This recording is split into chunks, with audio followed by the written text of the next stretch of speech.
y nos va a hacer una breve reseña o nos va a dar una pequeña explicación de los documentos que debe presentar una persona cuando lamentablemente tiene que presentarse a retirar el cuerpo. Cuando guste, doctor, puede iniciar. Sí, muy buenos días a todos. Bueno, como les digo, mi nombre es Jorge Aguilar Pérez, soy el jefe de la sección de patología forense. El tema que vamos a trabajar o exponer un poquito es básicamente el trámite que hay que realizar para retirar un cuerpo en la sección de patología forense.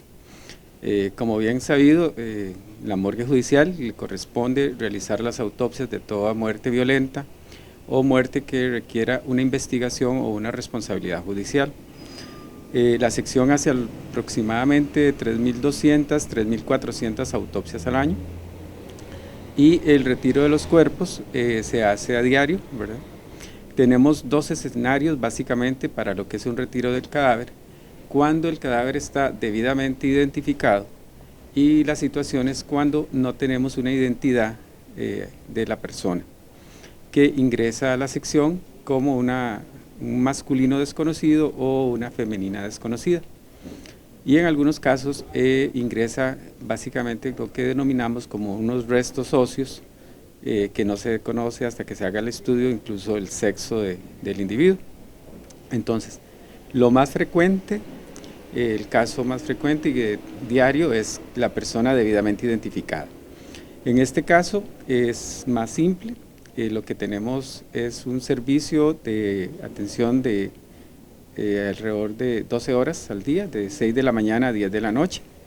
Los familiares se pueden presentar, primero incluso pueden llamar directamente a la sección de patología, al teléfono 2267-1183 o al teléfono 2267-1215 en horario judicial.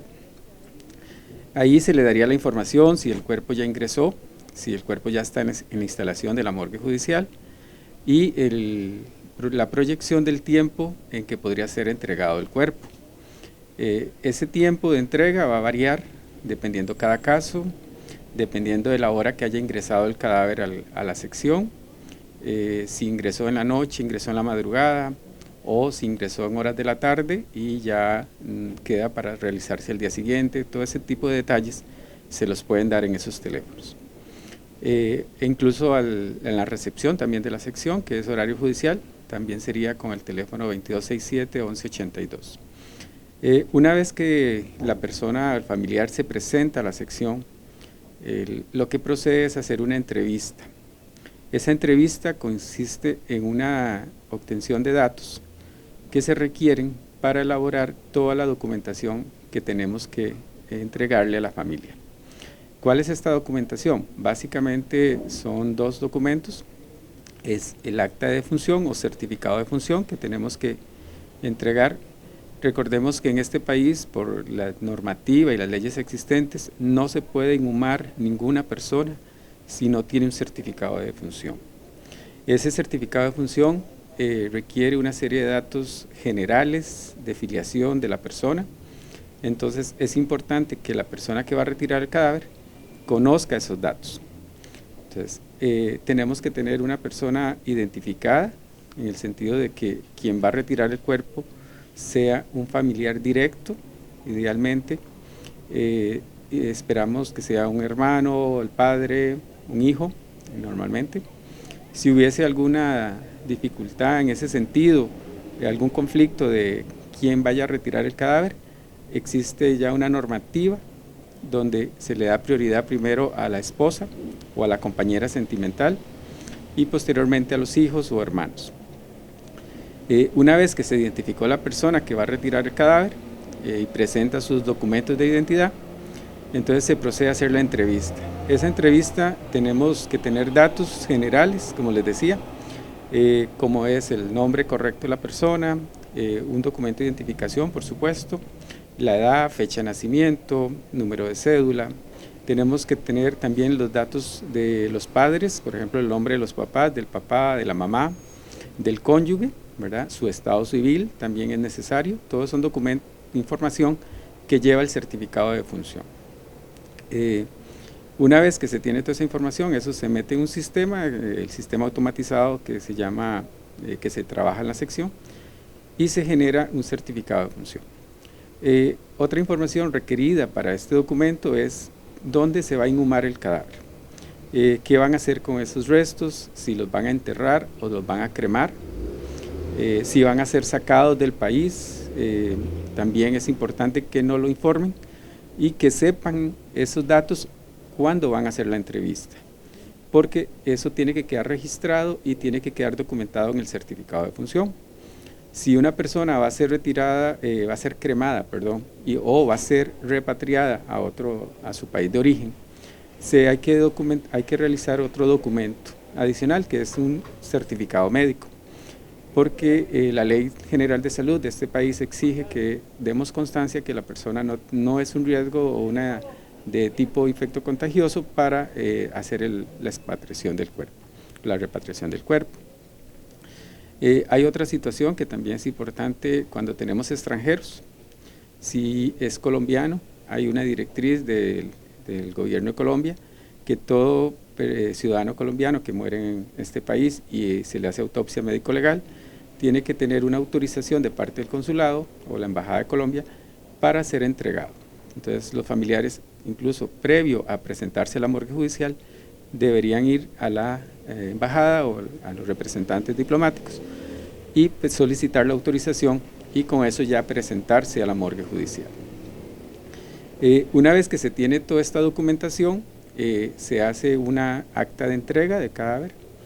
En este caso es un documento interno que queda en la sección, en lo cual igual lleva datos como el número de autopsia, el nombre del fallecido, y ahí se registran las ropas con las que el cadáver va a ser sacado de la institución.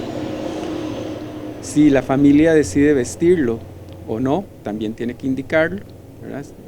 Y en ese documento se debe anotar qué ropa se le van a poner al cadáver. Si decide que no lo va a vestir, ahí queda registrado también. E incluso en ese documento se registra si los familiares retiran las pertenencias o no del cadáver con las que ingresó el cadáver a la sección. Todo lo que es ropas se le devuelve normalmente a la familia, siempre y cuando no tenga importancia para la investigación judicial, por ejemplo, que requiera mandarse al laboratorio para hacer un estudio, un análisis, o por una normativa también del Ministerio de Salud, si las ropas están contaminadas por fluidos corporales o sangre, como sangre por ejemplo, se deben de considerar material bioinfeccioso y deben de ser desechadas. Eso se le informa a la familia, se le indica que por esa condición la ropa no se le devuelve y se desecha. Con esos dos documentos ya la familia puede proceder a hacer el retiro del cadáver. ¿Cuándo va a ser el retiro del cadáver? En el momento que ya la autopsia haya sido concluida. Son procesos independientes. Puede ser que la autopsia se haya hecho el día anterior y entonces la familia llega un día después, 2 días después a hacer el retiro, y entonces una vez que termina la entrevista y toda la documentación, se le comunica a la persona de recepción y a los técnicos de disección para que entonces se saque el cadáver, se le enseñe a la familia y se haga el trámite de retiro. Si es un caso que está en proceso de autopsia, el mismo día que se hace la entrevista, entonces la familia va a tener que esperar a que se termine el proceso de autopsia para poder proceder a retirar el cadáver. Entonces muchas veces eso puede alargar a ser tiempos de espera, en algunos casos, ¿verdad? Porque dependiendo de cada tipo de autopsia, puede ser que un caso lleve más tiempo, otro lleve menos tiempo. Y entonces la familia, a pesar de que se le hizo la entrevista temprano, tenga que esperar 2 o 3 horas más para poder retirar el cadáver. Por ejemplo, no es lo mismo una autopsia de una persona que se suicida con un ahorcado, por ejemplo, o una persona que fallece víctima de un asalto con múltiples heridas por proyectil de arma de fuego. Eso requiere más estudios, más procedimientos, rayos X y otra serie de procedimientos que se hacen en la autopsia, que van a llevar más tiempo. Entonces, una autopsia más complicada va a llevar mucho más horas. A veces puede incluso pasarse de 6, 8 horas incluso un proceso de autopsia, solamente el proceso de autopsia. Entonces, de eso va a depender los tiempos también de espera. Y hay familias que llegan muy temprano y tal vez es la autopsia más complicada del día y retiran el cuerpo ya hasta después de mediodía o más tarde. Y otras que llegaron más tarde, digamos, cuando llegaron ya la autopsia estaba realizada porque era una autopsia un poquito menos complicada y estaba lista para cuando terminaron el proceso de entrevista.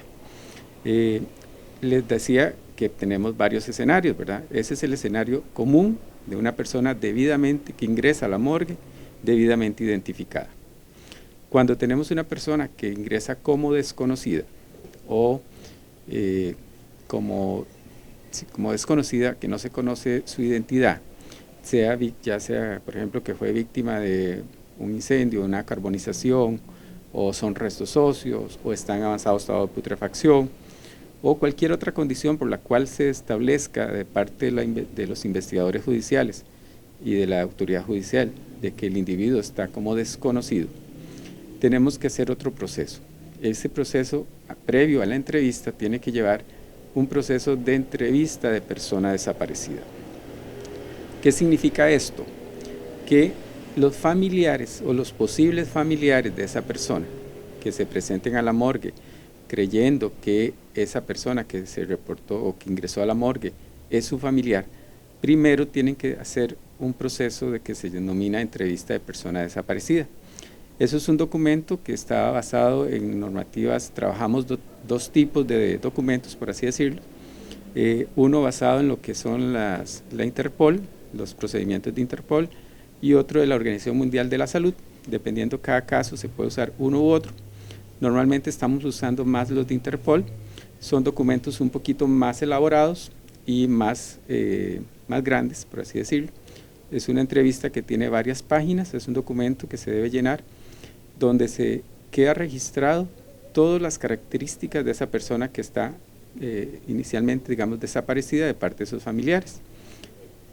Ellos ahí deben de dar información bien detallada de, por ejemplo, características físicas de la persona, enfermedades, operaciones, cirugías, si tiene implantes, si tiene tatuajes, trabajos dentales, y además deberían aportar, lo ideal es eso, que aporten, por ejemplo, documentos, registros odontológicos pre-mortem, ¿verdad?, de la persona.